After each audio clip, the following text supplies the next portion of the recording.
नमस्कार साथियों, आप देख रहे हैं खेल, मनोरंजन, साहित्य, संगीत, सिनेमा से जुड़ी हर खबर सच के साथ। शिवम न्यूज 24 में आप सभी का हार्दिक स्वागत और अभिनंदन है।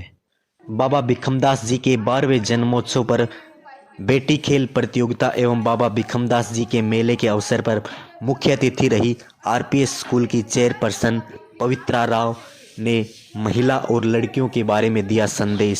सुने क्या कहा। टाइम खराब कर रहे हैं, जबकि वो टाइम देश की तरक्की में लगना चाहिए। आपको लगेगा मैडम मैं देश की तरक्की में कैसे भागीदार हो सकता हूँ? हाँ, बिल्कुल हो सकते हैं। आप उस खेत में भी अगर जाकर के काम कर रहे हो, आप अच्छी फसल उगा रहे हो, अच्छी क्वालिटी का गेहूं पैदा कर रहे हो, तो वो भी देश के विकास में बहुत योगदान देता है।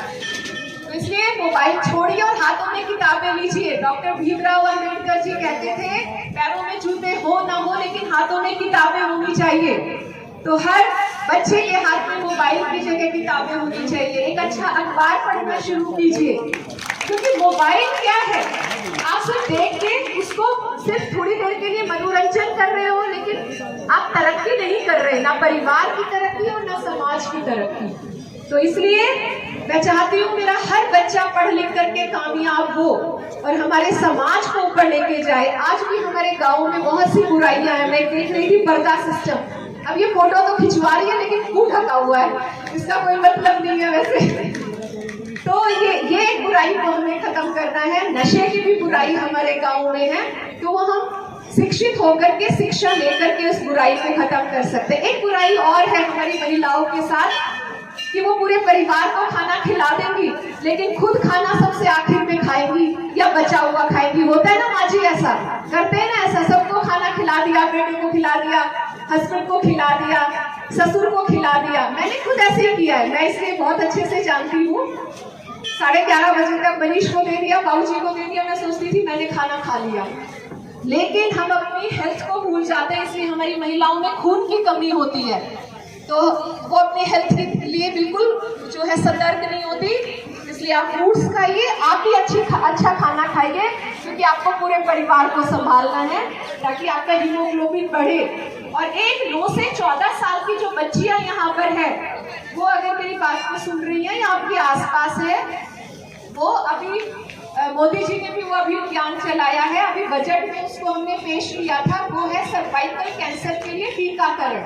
वो जरूर कराइए, 9 से 14 साल तक की बच्चियों को सर्वाइकल कैंसर के लिए टीकाकरण, ताकि आने वाले समय में उनको वो कैंसर ना हो। कैंसर एक ऐसी भयानक बीमारी है ये महिलाओं की, जो शारीरिक मानसिक वेदना देती है, पैसों का भी बहुत नुकसान होता है।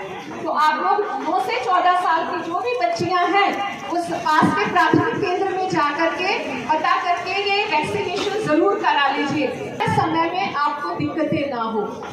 और जितने भी इलाके के मेरे लोग आए हैं, मैं उन सबको एक ही बात बताना चाहता हूं, मानो तो देव नहीं तो भीख का लेव।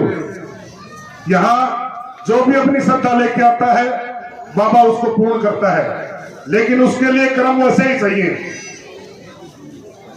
एक छोटी सी बात और बताता हूं, आज हमारे समाज में, हमारे बच्चों में संस्कार गिरते जा रहे हैं, तो प्लीज सभी अभिभावक भी हैं, युवा भी हैं, इस चीज पर ध्यान दें कि हमारे बच्चे कब क्या और कैसे क्या कर रहे हैं। अपने बच्चों पर घर पे ध्यान देना बहुत जरूरी है। संस्कार किसी बनिए की दुकान पर नहीं मिलते हैं कि ले 20 रुपए और ये संस्कार देते ना। संस्कार तो पैतृक होते हैं, माता पिता से आते हैं। इसलिए बच्चों को गिरते हुए संस्कार को रोकने के लिए हमें बहुत जरूरी है उस पर ध्यान दें।